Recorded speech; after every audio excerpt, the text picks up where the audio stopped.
میں کہ جس کا کوئی بھی ربط نہ ہو اردو کے ساتھ، عربی کے ساتھ، فارسی کے ساتھ، بہت مشکل ہے۔ اس قدر سے مراد کیا ہے؟ اس کے ضمن میں 3 آراء ہے کہ جو ملتی ہیں، 2 بہت مشہور ہیں، تیسری ذرا ایک شاذ رائے ہے، لیکن یہ کہ بہرحال وہ بھی میں چاہتا ہوں کہ آپ کے علم میں آ جائے۔ قدر سے مراد ایک تو یہ ہے کہ یہ تقدیر الامور، یہ رات وہ ہے کہ جس میں 1 سال کے لیے مقادیر اور تقدیروں کا تعین ہو جاتا ہے۔ اگرچہ ایک لفظ میں نے استعمال غلط کر دیا جملے میں، تعین تو وہ ہو چکا ہے ازل، اللہ تعالیٰ کے علم ازلی میں تو وہ چیزیں پہلے سے موجود ہیں، کب کس وقت کس شے کو ظہور پذیر ہونا ہے، کب کس وقت کس جگہ کون سا واقعہ ظاہر ہوگا۔ لیکن یہ ہے کہ وہ تو اللہ کا علم قدیم ہے، علم کی حد تک وہ علم قدیم ہے، وہ تو ہمیشہ سے شے جو ہے موجود ہے اللہ کے علم قدیم میں۔ لیکن یہ کہ ہر سال کا معلوم ہوتا ہے کہ جیسے ہمارے ہاں ایک مفہوم ہے بجٹ سیشن ہے، سال بہ سال کچھ چیزیں معین کی جاتی ہیں، اس اعتبار سے ہر سال یہ ایک شب آتی ہے کہ جس میں اس سال سے متعلق امور فرشتوں کے حوالے کر دیے جاتے ہیں۔ اس اصل جو ہے ام الکتاب سے یوں سمجھ لیجئے، ام الکتاب اب یہاں میں لفظ استعمال کر رہا ہوں، اللہ تعالیٰ کا علم قدیم، اللہ تعالیٰ کے علم قدیم میں جو چیزیں معین ہیں،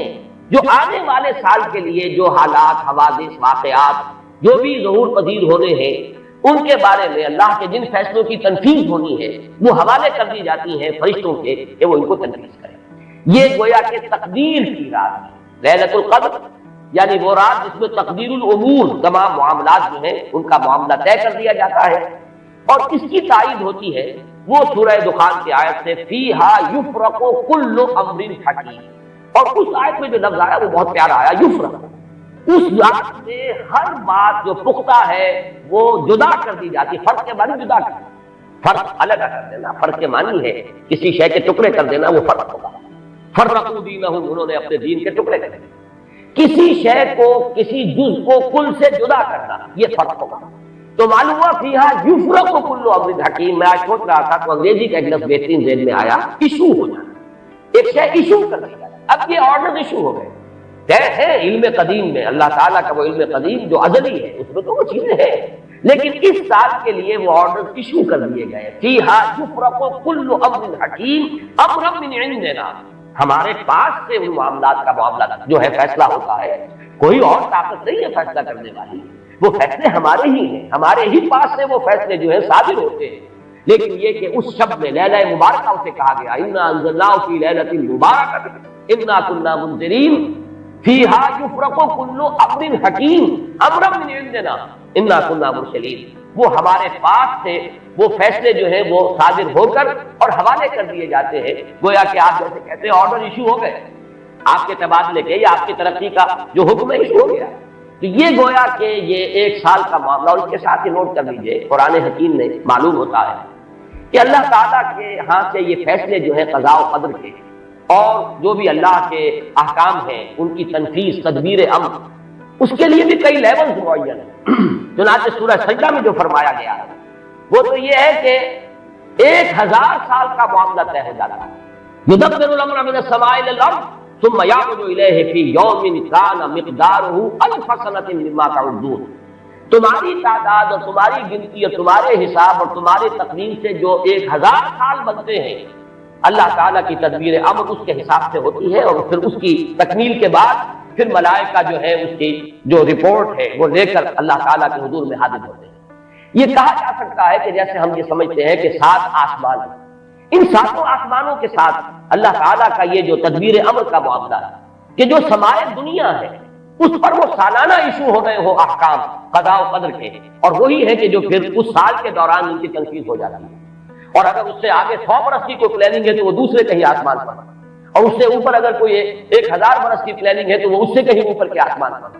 اور اگر اس سے اوپر 10,000 برس کی کوئی پلاننگ ہے تو اس سے اوپر کے آسمان پر ہو۔ یہ سارے معاملات غیر ممکن ہیں، یہ عالم امر کی وہ باتیں ہیں جن کو صحیح طور پر سمجھنا ہم صرف اشارات کے حوالے سے کوئی دھندلا سا تصور قائم کر سکتے ہیں کہ قرآن ایک طرف یہ بھی کہہ رہا ہے، یدبر الامر من السماء الى الارض ثم يعرج الیہ فی یوم کان مقدارہ الف سنۃ مما تعدون۔ سورہ معارج میں یہ بھی ہے، تعرج الملائکۃ والروح الیہ فیہا، اس میں فی یوم کان مقدارہ 50,000 سنۃ، 50,000 برس کا بھی ایک دن ہے۔ تو ہو سکتا ہے کہ ان تمام مختلف درجہ بدرجہ جو تدبیر امر کے فیصلے اللہ کی طرف سے حکمت الہی اور علم الہی سے جن چیزوں کا کہ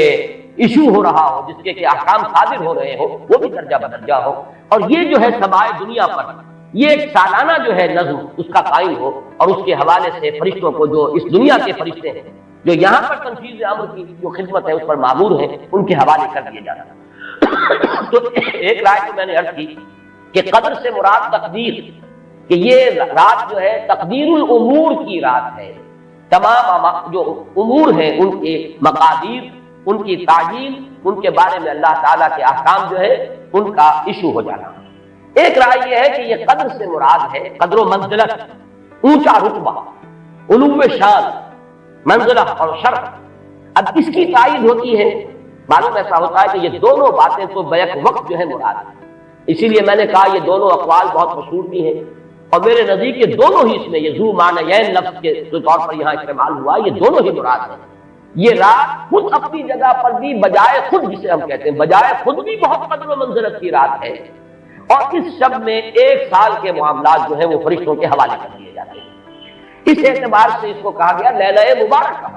انا انزلناہ فی لیلۃ مبارکہ،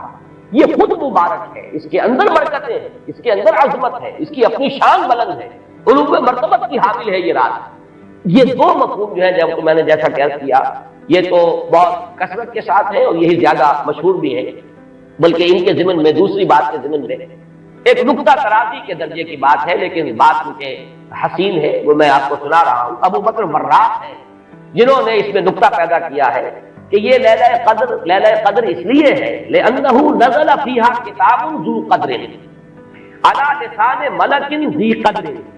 علی امت لہا قدر۔ یہ تین انہوں نے قدر جمع کیے ہیں کہ یہ اس لیے اس کو لیلۃ القدر کہا گیا کہ ایک طرف تو یہ کہ اس میں وہ کتاب نازل ہوئی جو بڑی قدر و منزلت والی کتاب ہے، ثانیاً وہ اس فرشتے کی زبانی نازل ہوئی کہ جو بہت قدر و منزلت کا ذی قوت